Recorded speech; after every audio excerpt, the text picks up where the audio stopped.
Sexta-feira chegou, ou melhor, sexta-feira passou, porque hoje é sábado, mas estamos aqui para falar sobre WandaVision. Nosso sextou com a Marvel rolou ontem e esse é o tema do Silverdices desse sábado.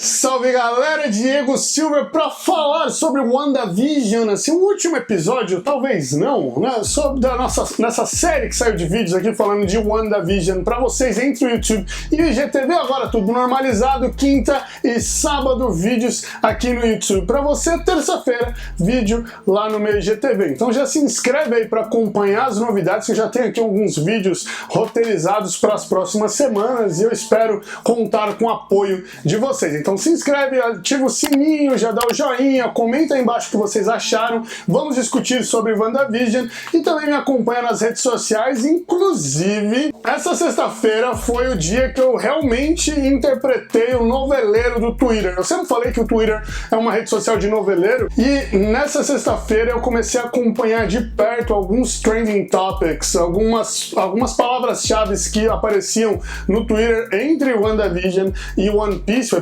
o capítulo 1006 do mangá. Caraca, que surreal, muito noveleiro, fez jus a uma definição no Twitter feita por uma das produtoras do Twitter no Brasil, dizendo que o Twitter é a versão virtual de uma mesa de bar. Então se você não tem Twitter ainda, use, porque de verdade vale muito a pena. Vamos lá, né, gente? Esse episódio, ele basicamente a gente pode dividir ele em três grandes problemas, em três grandes núcleos. O núcleo do Visão, o núcleo da Monica Rambeau e o núcleo da Wanda Maximoff, da Wandinha. Começando então aqui do núcleo da Monica Rambeau, que é a cena ali que já trouxe pra mim uma das respostas de algo que eu já falava há um certo tempo. O Peters, o Uncle Peters, o Pietro, é o Ralph. E é justamente isso. E a casa onde ele vive é a casa dele em Westview, a casa onde a Agnes vive é a casa que era a casa dele. Beleza?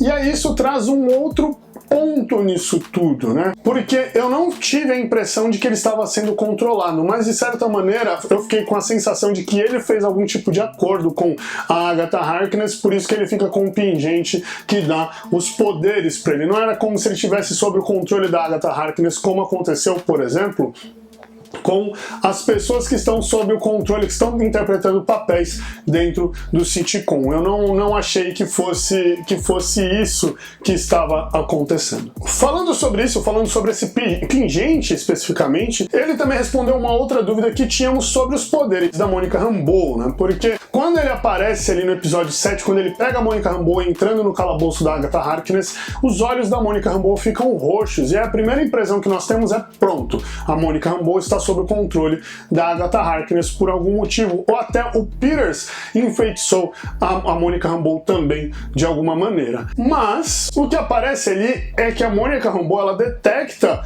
as energias ao seu redor e quando ela faz essa detecção, os olhos dela mudam de cor, então aparentemente eles assumem os tons da energia que ela está detectando e por isso que ela encontra o colar, o pingente, ela arranca o pingente do fietro. Falando mais um pouquinho dessa sequência, só encerrando sobre isso, essa sequência pra mim ela bebe muito do que foi o Pietro Peters do universo da Fox dos X-Men, né? Porque era o cara que vivia ali no sótão, porão, e tinha essa coisa do men's room, men's space, essa coisa de ter o quartinho da bagunça, e na série, na WandaVision, ele é um fã de Steven Seagal. E eu já vou deixar aqui a minha correção pra essa fala, porque não é Steven Seagal, é Steven Seagal, que é igual falavam no SBT e já era. Terminando essa parte dessa sequência, essa análise dessa sequência, já deixa aí nos comentários se você acha que ficou faltando alguma coisa a ser explicada dali e se o Uncle Peters era realmente o hétero topzera ali que falou que, nossa, olha só como que ela é me derrubando no chão e tal,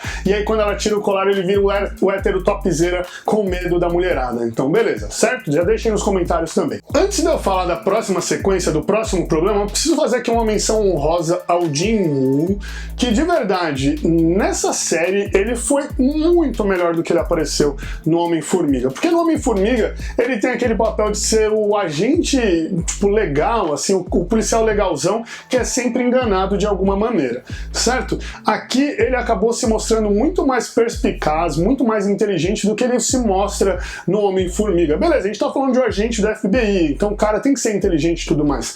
Mas não foi isso que nós vimos no Homem-Formiga e é isso que nós vimos aqui. Inclusive, Dona Marvel, eu espero que você escute o apelo de alguns fãs, as teorias que eles fazem, as conversas que tem, dizendo que o Jim Woo e a Darcy merecem uma série juntos, meio Arquivo X, meio CSI. Inclusive, isso seria muito legal e já pode até colocar aqui para eles se basearem no HQ do Capuz, que é um cara que ele acaba descobrindo um capuz místico e ele ganha superpoderes, e na verdade o cara era só um charlatão, ele não vira nem um super vilão, nem um super-herói. É uma história bem legal, bem humana e bem urbana. Eu acho que cairia muito bem sendo ambientada numa minissérie assim. Fica a dica. Partindo daí, nós temos a sequência, ou as sequências do Visão contra o Visão. Do Visão Catarata contra o Visão Visão, e eu acho que essa é a melhor maneira de falarmos sobre o Visão Branco, só chamando ele de Catarata e já era, porque nós temos o Visão nas cores que nós já conhecemos. É uma cena que, pra mim, ela bebeu muito de Doutor Estranho. Eu achei muito legal isso, de verdade, não é nenhuma crítica. Eu falo de Doutor Estranho porque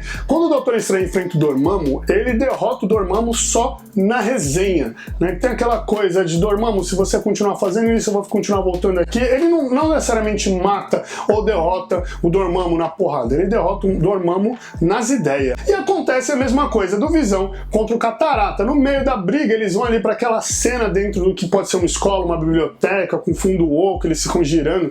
Eu achei aquela sequência sensacional, de verdade. É uma sequência muito bonita e faz muito jus ali. Eles estão como se fosse dentro de uma biblioteca, filosofando. Ficou algo muito legal, ficou algo muito poético. E essa filosofia sobre quem é o Visão, né? Quem sou eu e quem é você? Quem somos nós? O barco de Teseu e tudo mais. Porque no final existem três visões diferentes, né? O Visão que morreu em Wakanda, o Visão e o Catarata. E depois dessa discussão toda surge um quarto Visão. Inclusive, isso pra mim foi uma ponta muito bem deixada que remete até a última conversa do Visão com a Wanda, né? Que ele fala, eu já fui a voz sem corpo e tudo mais. Ele começa, o que eu serei depois? E aí é que tá, né? Agora você tem um Visão sem a joia da mente, com as memórias do que era o Visão, realmente entendendo, eu sou o Visão. Chegamos então ao núcleo, aos problemas relacionados à Wanda e basicamente a luta dela com a Agatha Harkness e beleza, né? Que são várias sequências muito legais, saindo ali da rua da casa delas, um carro arremessando, e já era, né? Que ela gosta de arremessar uns carros. Se fosse esporte olímpico, ela era medalha de ouro. Saindo dali, elas vão pro centro da cidade, tem várias sequências legais, a Agatha Harkness cortando os fios que amarram as pessoas ao Rex, então as pessoas acabam de certa forma pressionando a Wanda e tudo mais, aí mostra que a Wanda ainda não tem controle sobre os poderes dela. Eu queria ainda destacar dois pontos muito interessantes sobre a Agatha Harkness dentro dessa sequência. O primeiro deles é a motivação da Agatha Harkness, porque finalmente descobrimos a motivação da Agatha. Porque ela ali também me lembrou um pouquinho ao Doutor Estranho, me lembrou, na verdade, ao Barão Mordo. O Barão Mordo é um personagem que ele entende que as pessoas estão usurpando a magia, né? Que elas não estão usando a magia porque deveria ser usado. E aí ele decide que ele vai cortar os laços, o acesso dessas pessoas ao lado místico, à magia. A Agatha Harkness é uma personagem que ela entende que as pessoas são fracas para usar a magia, que elas não são dignas de tal.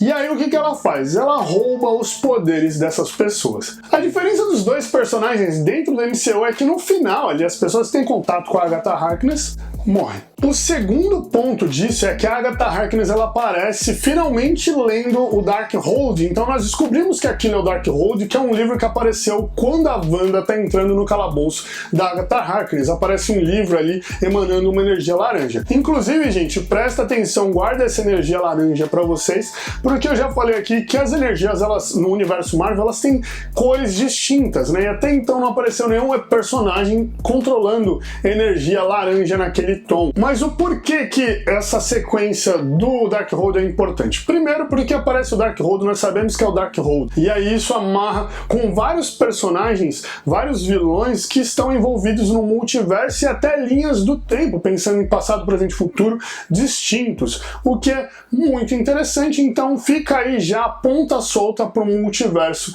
da loucura, além do Tom, que é o criador do Darkhold, que é um personagem, é um ser que ele foi banido da nossa realidade. Ele era um demônio da nossa realidade que foi banido. E aí, ao tempo todo, ele tenta retornar e tomar controle de tudo. Então já temos aí a amarração para o que seria o multiverso da loucura. Além do que, né, algumas pessoas estão falando, mas aí amarra também a Agents of S.H.I.E.L.D., porque o Darkhold apareceu em Agents of S.H.I.E.L.D., mas a capa é diferente. E o meu iluminador acabou de acabar a bateria, então desculpa, gente. Ok, a capa era diferente, mas Agents of S.H.I.E.L.D. se passa no mesmo universo, e realmente é no mesmo universo que a Marvel no cinema. Inclusive, o Agent Coulson aparece nos filmes da Marvel, aparece na série, beleza? Então a gente não consegue fugir muito disso. A diferença é se vai ter um retcon, um reboot do que foi Agents of S.H.I.E.L.D., puxando o que pode, o que importa ou não, pro universo Marvel ou não. Mas até então, não é o mesmo Darkhold, não é o mesmo livro, mas se falarmos do Agents of S.H.I.E.L.D., isso já amarra com o Mephisto, porque tem um motoqueiro fantasma. Muita gente ficou falando, eu fiquei meio chateado que o Doutor Estranho não apareceu. Gente, o Doutor Estranho tá lá porque o diabo está nos detalhes. Não tô falando que o Doutor Estranho é o diabo, mas ele foi citado, ele foi mencionado várias vezes e tem várias coisas que ligam. Inclusive o Tom é um vilão, é um inimigo do Doutor Estranho. Então, ele não precisava aparecer, ele está presente de alguma maneira. Tudo isso coloca a Feiticeira Escarlate como ser Nexus, o que é um ponto muito importante que mais uma vez liga ao Doutor Estranho, tá? Porque o ser Nexus é o ser responsável por manter a conformidade, a unidade da nossa realidade. E pensando que o Tom está num outro mundo e que existem vários seres que tentam de certa maneira dominar a Wanda, e a Wanda aparece lendo Darkhold, então isso já tem todas as ligações possíveis ao Doutor Estranho. Então a galera fica suave aí porque o Doutor Estranho não apareceu, porque ele não precisava aparecer, ele precisava ser citado, precisavam ter amarrações feitas com o Doutor Estranho e o multiverso da loucura. E tudo isso que eu falei aqui sobre Agatha Harkness, sobre ter aí um quarto visão, sobre Monica Rambeau, sobre o Pietro, todos os detalhes que apareceram nessa série, eles vão de acordo, vão de encontro ao que nós já falamos por aqui. A gente pode fazer uma lista gigante de detalhes que apareceram, que são menções a outros personagens. O que é muito importante, porque se ela deixar essa ponta solta agora, né,